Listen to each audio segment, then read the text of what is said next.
Welcome to the Tech Sales Funnels podcast, where we dive deep and answer the ultimate question: how did you hack into tech sales?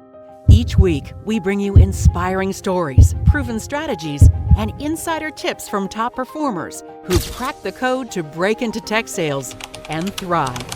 Whether you're just starting out, making a career pivot, or ready to level up, this is your go-to space for actionable advice and real-world success stories. Let's crack the code together, because hacking into tech sales isn't just a dream, it's your next move. Now with your host, the founder of Tech Sales Funnels and the tech sales hacker himself, Dayvisson da Silva. All right, everyone. Welcome to the Tech Sales Funnels podcast. This is Dayvisson da Silva, the tech sales hacker, your host. And today I have a very special guest, Mariel Vargas. In fact, she's also Brazilian, but we're going to be recording the whole podcast in English. Do not run away if you don't speak Portuguese, it's totally cool. We might drop one or two Portuguese words here, but I'm super excited to talk to Mariel. I came across with her on LinkedIn. She, I believe she was a post or something. I just reached out to her and we connected, and since then we're now virtual friends. We never met in person, but I'm super excited to interview her today. Welcome, Mariel. Thank you so much. I'm so happy to be here. It's an honor to be here in the podcast.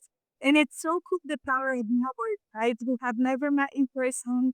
And I did one posting LinkedIn and we created the connection. And we already had so many different interactions, brainstorming, exchange of ideas, and now this podcast. So it really shows like the power of LinkedIn, the power of network. And it's an honor to be here. Yeah, so I even before this podcast, I didn't know you had a YouTube channel. So everyone, Mariel has an amazing story. Please connect to her right away on LinkedIn, and you see what I'm trying to say.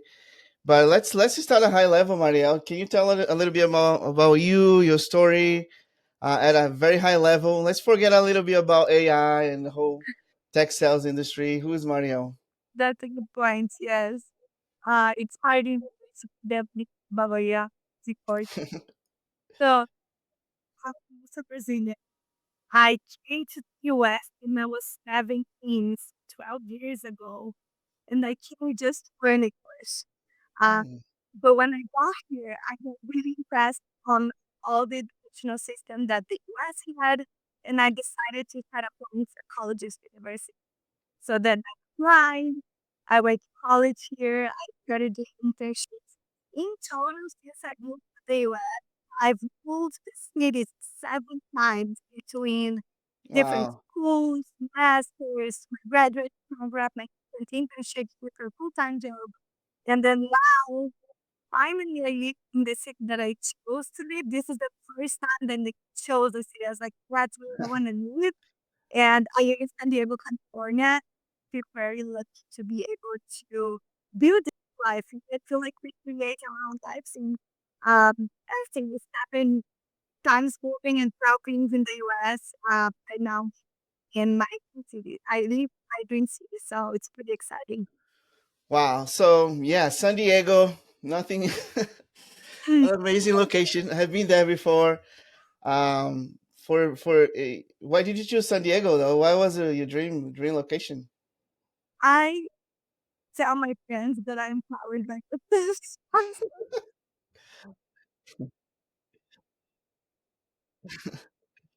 We're when there's a lot of sun, so that's why I was in Chicago. I was living in Chicago for 6 years, and I love Chicago. It's an amazing city. I love the people there. But it was just too cold for me. Mm. So being able to be right that to keep my was this is what I is because I can see the ocean right here Oh in my the window gosh! in my Stop office, it. and it's That's a sunny. And as soon as I close my computer, I go to the beach, and there's wow. nothing that can beat that for me. The ocean is really like keeps my life balanced, keeps my I feel like it's my well, being close to the ocean and being able to be by the beach brings me so much happiness. That's amazing. So I grew up by the beach in Brazil. and I miss Where it did a you go lot today? in Recife.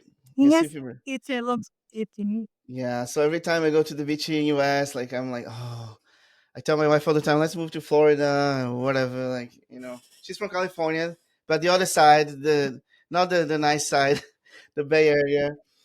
But Good. that's so good. You like you came to study English. So I resonate with that a lot because I was also an international student. Same thing, came to study English and then started, my career, going to college and all that. It's not easy. It's not easy. And you probably miss home and friends and family and all that kind of stuff. What was the biggest challenge for you transitioning to from Brazil to build a career here in US? Yeah, that's a great question. For sure, the biggest challenge is to have my family far away from me.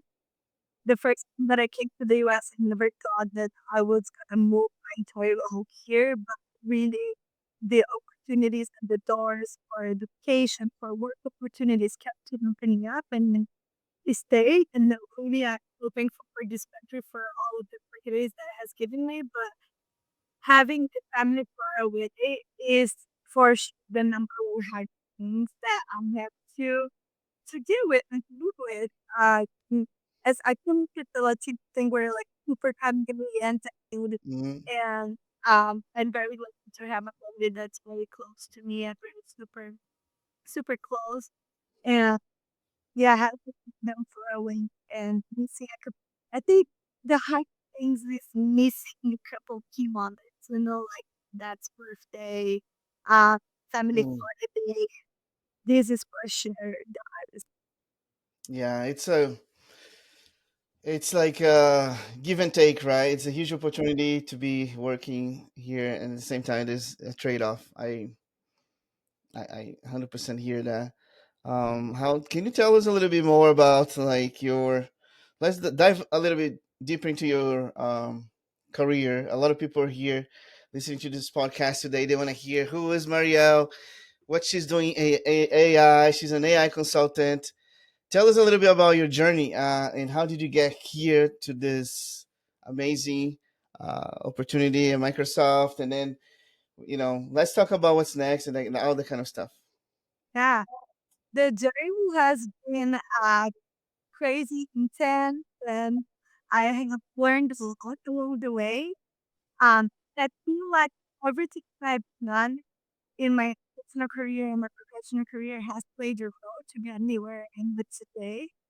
Um, so gonna it's a bit timeless. I'll give like quick highlights, right? And trying to highlight the points that really brought me to where I am today. But Yes. basically, when I came to the US, I stayed in a high school utility, Chattanooga, Tennessee, when I started like, huh? I took the coat and the took it, and there I had connection that helped me be where today. So for instance, in the high school that I was working, I became friends or I had a good connection with the principal and he Mm, wrote me a recommendation. And because I was a senior at high school, in this high school, I was in say I say year because I yeah. remember exactly Basically, yeah. the SAT that they take English from high school. So I took that with my class, and I was super nervous because my English was terrible, but my mathematics was super good. So even though I didn't get a really good grade in English, I got above above average grade in math and science. And so I was able with that and it's for recommendation to apply to colleges. Oh So wow. we never know how much the people that we talk to and the that needs can play or like we never know who is the next person who's gonna open a door. So Mm, it's really important to give give your every time you are doing like and you're showcasing your work. So that's how I opened my apply for universities. That in my built a lot of action. I was always community oriented. So I studied industrial engineering. For mm, immigrants, there's immigrants who are listening to this podcast. It's very helpful to study something in the area of STEM, science, technology, and consumer mathematics, because that will help people get jobs and get a longer period of work. But Yes.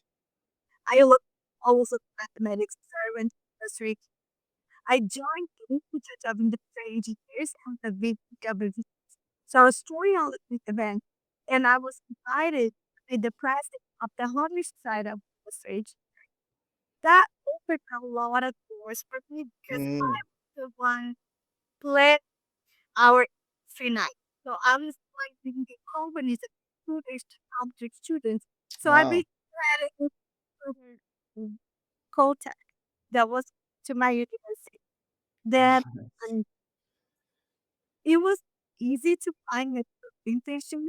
Of course, it's never easy, but I had to look for bro. I'm like really, if I needed the company to sponsor me, so it was Mm. an extra layer. Um, but when I finally got it was when I received a fellow for a conference in Miami. Everything paying Wow. to this boy conference, and it was amazing. And there met one man from Cal Mm. that he saw later and he was like, "You are the perfect candidate for a IT internship." And I Oh, never thought about it. And I was like, really into the I thought I was be doing like interesting. this stuff. And he was like, "People, your some background is great. So yes, you're gonna learn everything about this and uh design talent and how to innovate faster." And I was like, "Oh, okay, interesting." So you Wow. see, like, you never know where the next opportunity is gonna be. If I wasn't involved in the communities, I was running like at the flourish running I made that nature that opened the doors of Caleb's to me. So then that was the first internship. I went back there for 2 summers and then they hired me full time. Wow. And working at Nulog is really where I figured it out my passion. Because I started looking at government it was what I was working. I started learning about technology deployment and change management. Mm. And I tell you, because it's really working, but there's also yet because basically the principle of change management is what's the strategy right behind the implementation that we're going to do in each company and how to make people go along with you Adapt. at change journey, right? Yep. And I didn't know anything about change management when I was in college, and I fell in love with it in the day to day. And I started working uh, with Kellogg and implementing Microsoft technology. Interesting. Okay. Yes, and that's when the world of Microsoft opened up, Oh. and I Oh was like, wow. and I remember I win like the number one fan of Microsoft. They would send me to conferences. I was always so amazed and so engaged. And every time I went to conference, I came back and I was just so excited about everything I learned. I remember one time they sent me to one of the major Microsoft conferences, Mm. which was Microsoft Ignite. And they Yeah. sent You know. me and a couple other people at Kellogg. But when I came back, I was just so excited. I was like, oh my God, all of this. And then the CIO, she told me, why don't you present everything you learned Saturday?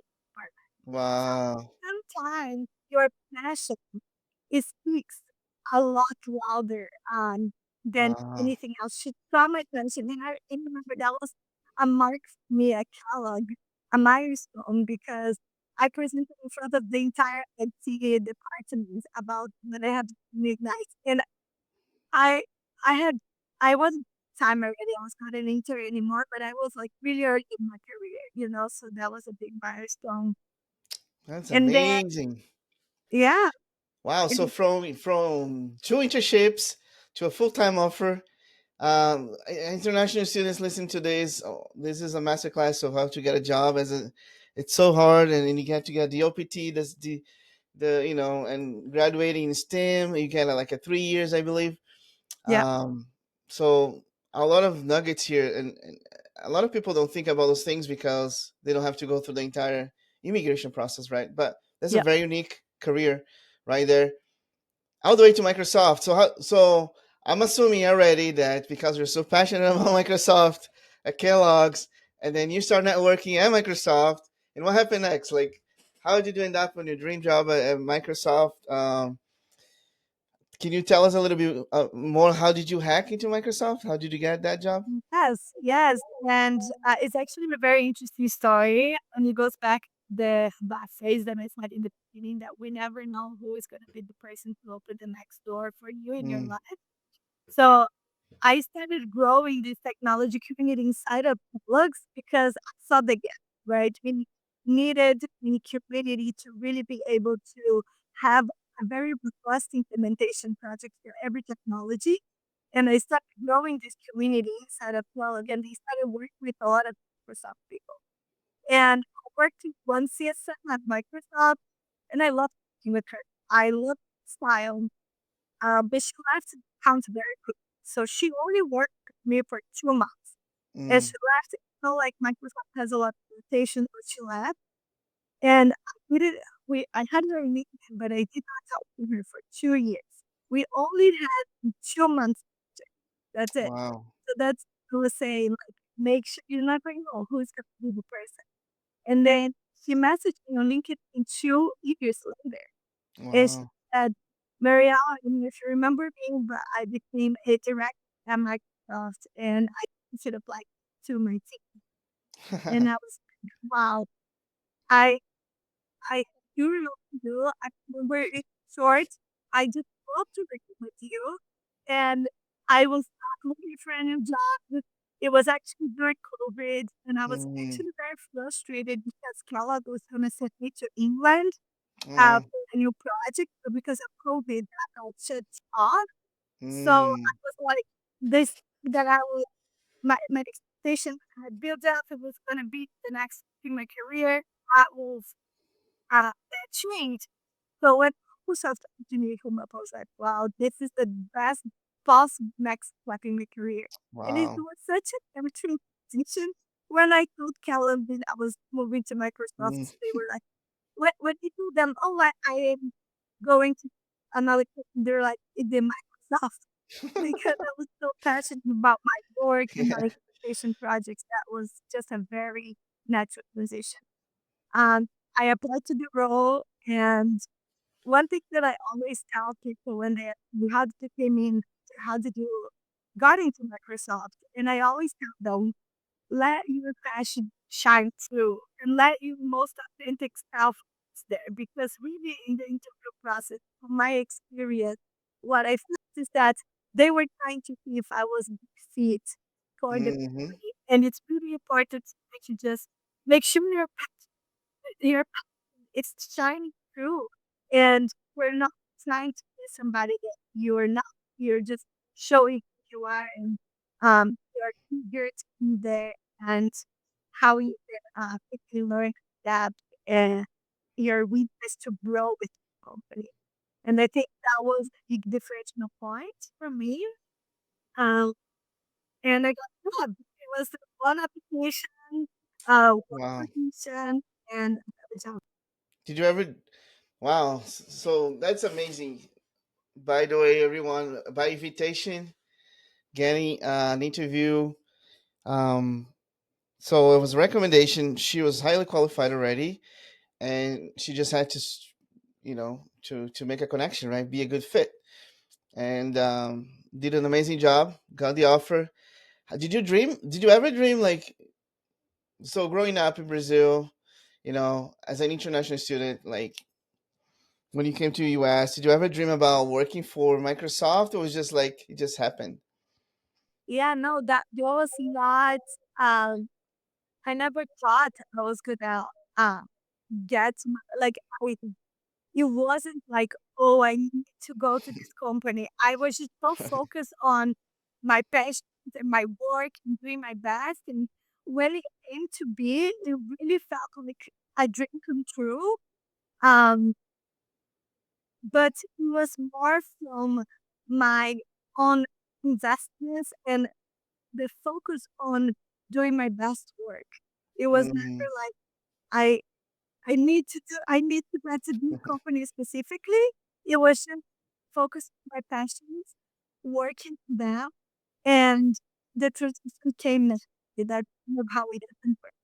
I love that. But growing up, I thought that I was gonna be uh key on like Microsoft at some point, even in like the working all exposes are these were things that I never thought I was gonna be doing, and it's and I'm very grateful to be able to do this now.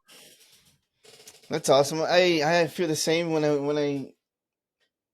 work. I work for IBM and Microsoft, but growing up and then even as an international student, I didn't have like a dream to. I just wanted to perform and do well and get a good job. That was kind of my goal, and stuff just aligned at the right timing. So that's I love your story. I love your story. How about like being a Latina immigrant in corporate America? How's that?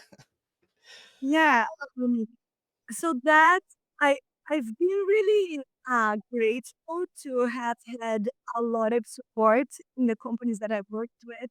So at Kellogg, I've had so much support in Microsoft. There's so much support for women in IT. But many times I'm the only one in the world, right? Especially in like implementation project with my customers. And I'm a lot of times the youngest one in the room as well. So you need to um, understand, or I started off in that first I could me, oh, this room, so we need room, can she like some help? So you need to go over that initial first impression and really create that connection. In my case, so when I came in at Microsoft, I was a CSM, right? Customer success manager. So I had big Mm, portfolio of consumers. So I had to learn how to show work and have things. I always tell people, show them small wins in the beginning to gain the trust. I mm, always felt like the jump to win the trust as a female woman in the art was like higher of they would trust me right away very quickly. So I have to really focus on gaining trust in the beginning and building that relationship.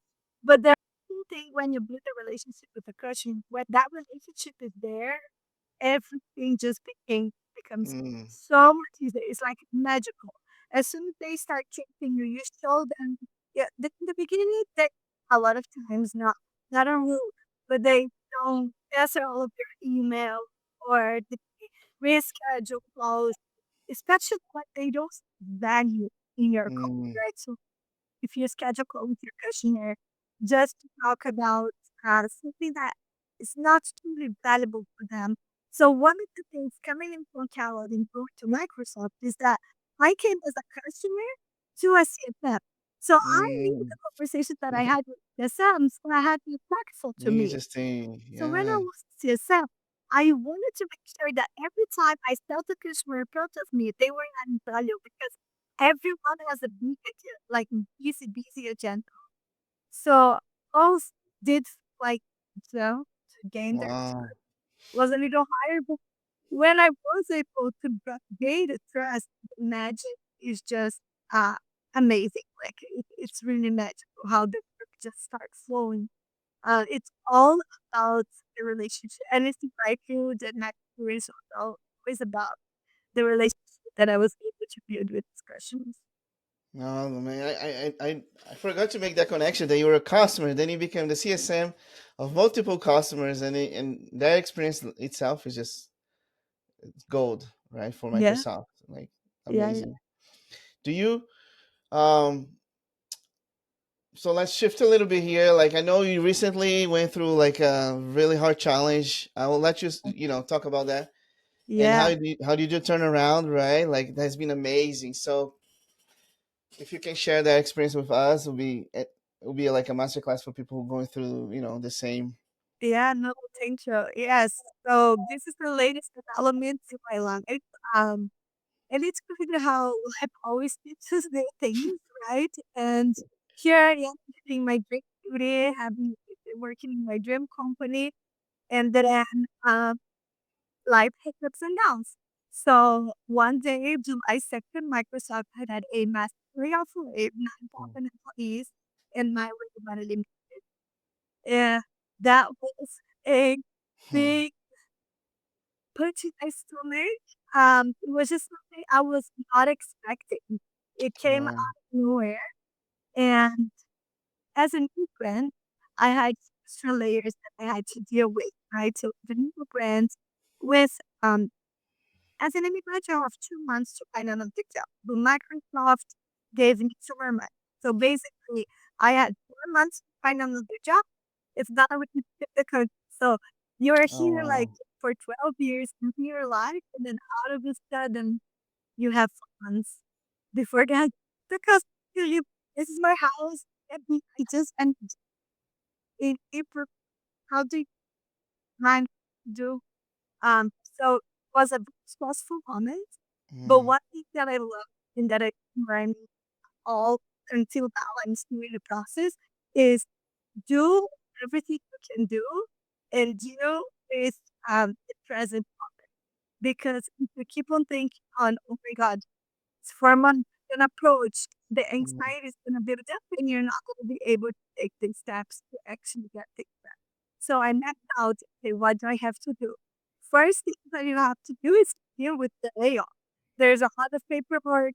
You need to read yourself like it. You need to understand there's a lot of steps that you have to do. So first step is, and then I talked to a manager, talked to everyone I could at Microsoft and help they could help me. So I started mapping where I want to go next. So I took mm, one, they made to really understand. I hadn't done that exercise in a long time to I do it clear on my mind.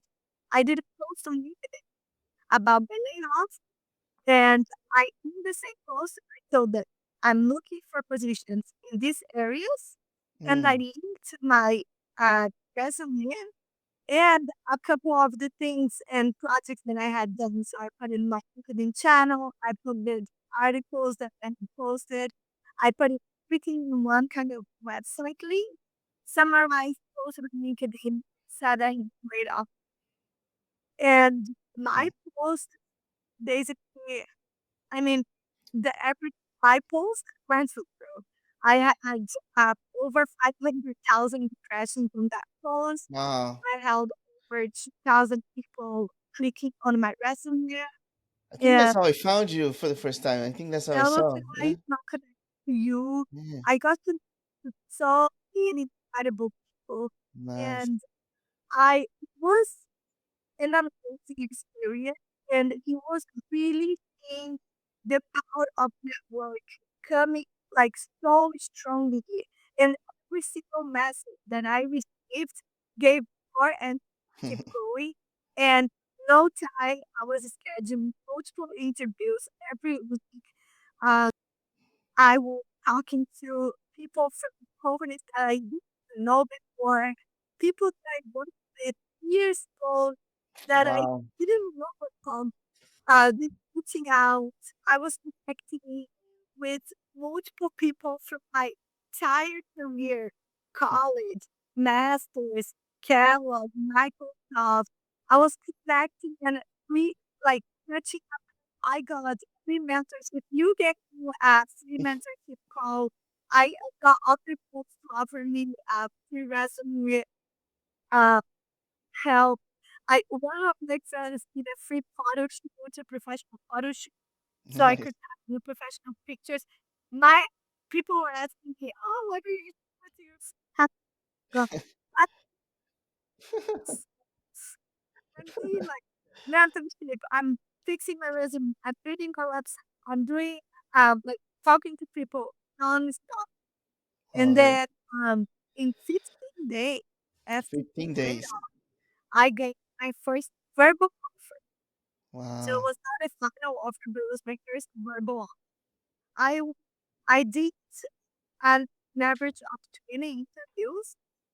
Uh, Wow. I yeah, in 1 month and a or 2 months, did I sign? I said, "Shush." Yeah. when it was like 2 months or yeah, close to a month after being laid off. I signed an offer. I'm very excited. Wow. It's a smaller company. It's called CAI, but um, I am so excited about the opportunity in this role. It's a better pay. It's a more senior position. And I am the first AI consultant in this company. So there's a lot of Wow. to build. Uh, Amazing. I am going to report to the VP of AI solutions, and he wants help to use this AI to use its team. So it's a lot of growth. I see a lot of opportunities to really grow my leadership skills. I checked on the really so excited, and it's a big step in career. Something that when we got laid off, I didn't think it was gonna happen. I just was Wow. like, I need a job. But then I took a step back, really turned my mind on where I want to be next in my career. Really looked at what my like didn't didn't tell me my life. Or I was like, I won't land something that makes sense because I'm a very passionate person. I cannot be keep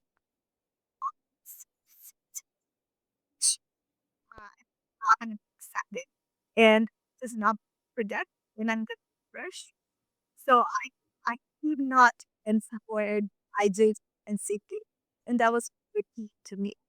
Um so finding the opportunity is just so exciting and it just this whole concept taught me so much and has opened my eyes so much to see how many opportunities and how how big the market is. It's harder now, but at the Hmm. same time, there are a lot of new careers and a lot of good people out there that are looking for good people. So if you are somebody that's passionate and know what it is at, there is a space for you out there.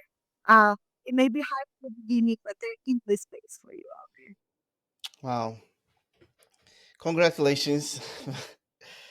I was just having goosebumps here as you speaking. Amazing turnaround. Very fast. Not unusual, I would say. But something that you said before you start telling that story, that you're like you're trying to live the moment. You're trying to live like one day at a time in doing One the day things you can control, right? and one task at a time. This is a big learning for this layoff because I was like, I need to do this, and this one day at a time, one task at a time, and you're gonna go much further.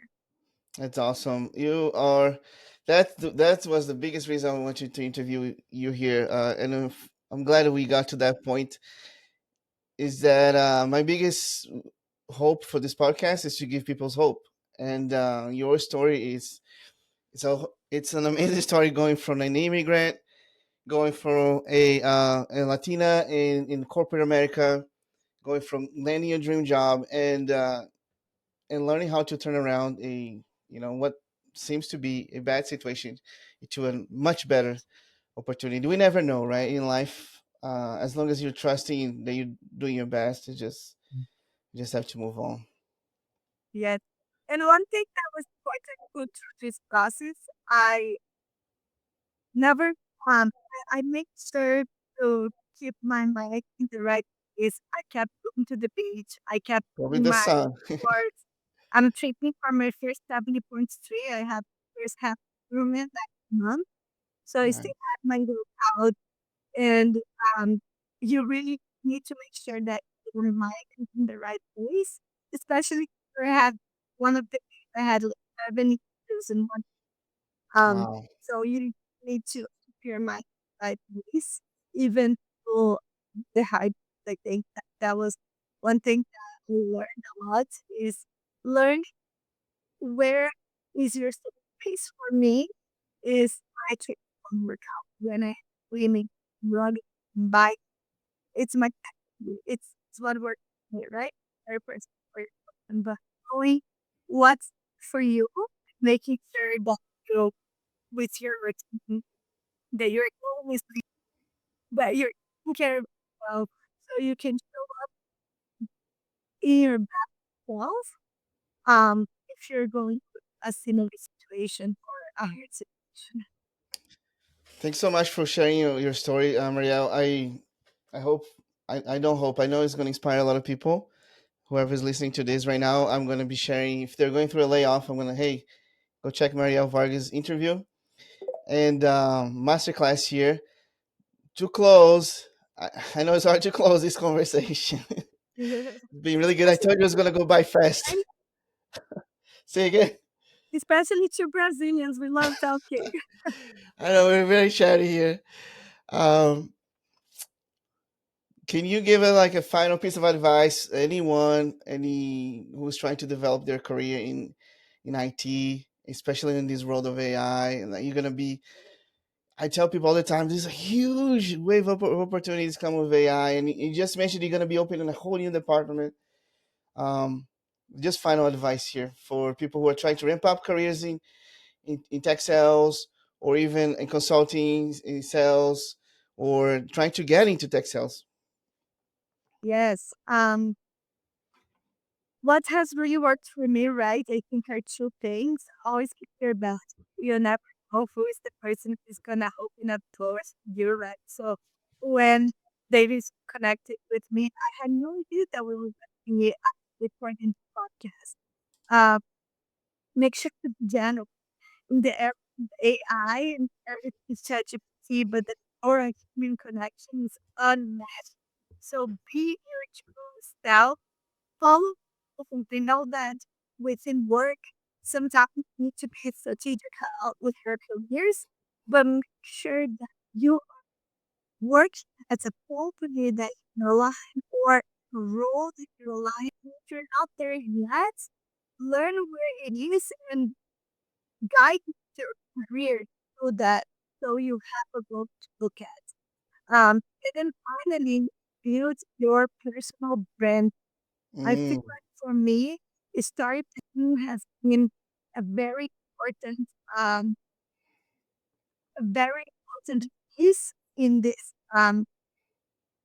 story because being able to tell my story was what brought the network and connected me to the right people that brought me this amazing opportunity that I have right now. So the power of network is unmatched in our personal lives, in our professional lives.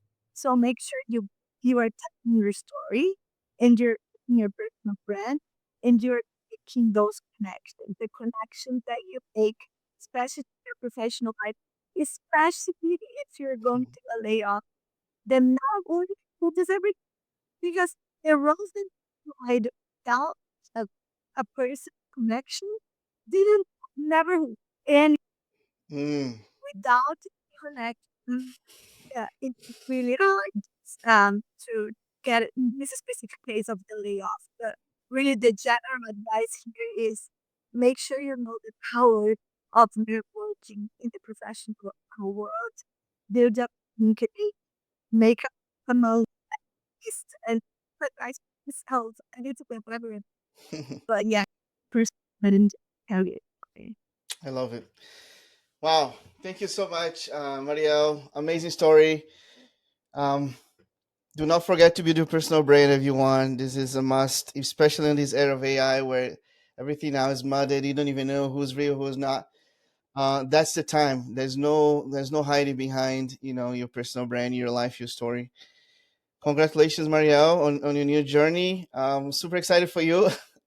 Yeah, too. Can't wait the things, to see the things you're gonna do, right? Yeah, we That's Jeremy awesome. you know, I mean, say, have you have been planned me to come here and speak? And like to go, you are super focused on what you do, and it's easy to see everything you're doing. So I'm super excited to see this step, but also the two steps that you put out there. Thank you so much. And that's all for everyone today. Mariel Vargas, go connect with her on LinkedIn, and I'll see you in the next episode. Thank you so Yeah, much. and one last thing, if you felt if you could like my story, if you related to my story in any way and think there's something that I can help you, please don't be shy. Reach out to me on LinkedIn. I'll be more than happy to help anyone going through a situation I like love mine. that. I love that. Okay, I think. Okay. Thank. Well, for 1 second, we lost connection, but I think we're good. Thanks so much, everyone. That's all for today. Thank you all. Bye bye. Thanks for tuning in to the Tech Sales Funnels podcast, where we crack the code and uncover the strategies to break into tech sales. If you found value in today's episode, don't forget to subscribe, leave a review, and share it with someone who's ready to hack their way into this exciting career. Remember, hacking into tech sales isn't just a goal, it's a mission. Let's keep hacking, learning, and winning together. Catch you next time.